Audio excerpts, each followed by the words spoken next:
નમસ્કાર મિત્રો, વિડીયોમાં તમારું સ્વાગત છે। જી હા મિત્રો, અત્યારે હાલ મોટા અને મહત્વના સમાચાર સામે આવી રહ્યા છે। તો મિત્રો, સમાચારમાં વાત કરીએ તો ગાંધીનગર જિલ્લાના દહેગામ તાલુકામાં આવેલા જાગ ગામની નિવાસી શાળામાં અભ્યાસ કરતા 100 થી વધુ વિદ્યાર્થીઓને એકાએક આંખે દેખાવાનો પ્રોબ્લેમ ઊભો થયો હતો। બાળકોના આંખમાં પાણી આવવા, આંખ લાલ થઈ જવી, આ ઉપરાંત ઝાંખું દેખાવ અને ઓછું દેખાવાની તકલીફો ઊભી થઈ હતી, જેને લઈ તમામ વિદ્યાર્થીઓને સારવાર અર્થે ગાંધીનગર સિવિલ હોસ્પિટલમાં દાખલ કરવામાં આવ્યા હતા। જી હા મિત્રો, અત્યારે હાલ મોટા સમાચાર સામે આવી રહ્યા છે, જેમાં 12 જેટલા વિદ્યાર્થીઓને ગંભીર અસર હોવાનું સામે આવ્યું છે। નિષ્ણાત ડોક્ટરની ટીમ દ્વારા વિઝન પ્રોબ્લેમના વિચિત્ર રોગચાળા બાબતે ઊંડાણપૂર્વક તપાસ કરી દેવામાં આવી છે। દહેગામ તાલુકામાં આવેલા જાગ ગામની જીબી દેસાઈ વિદ્યા મંદિરના શાળામાં અભ્યાસ કરતા વિદ્યાર્થીઓને આજે એકાએક આંખે ઓછું દેખાવાની તકલીફો થઈ હતી। જી હા મિત્રો, અત્યારે હાલ મોટા સમાચાર સામે આવી રહ્યા છે।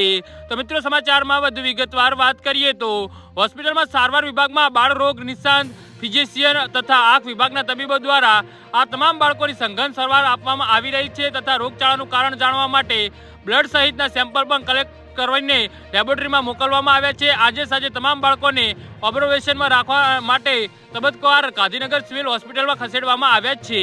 જી હા મિત્રો, તો આના વિશે તમારું શું કહેવું છે તો નીચે અમારી કોમેન્ટ બોક્સમાં જરૂરથી જણાવજો। અમારી યુટ્યુબ ચેનલને સબસ્ક્રાઇબ કરવાની ભૂલતા નહીં। ધન્યવાદ।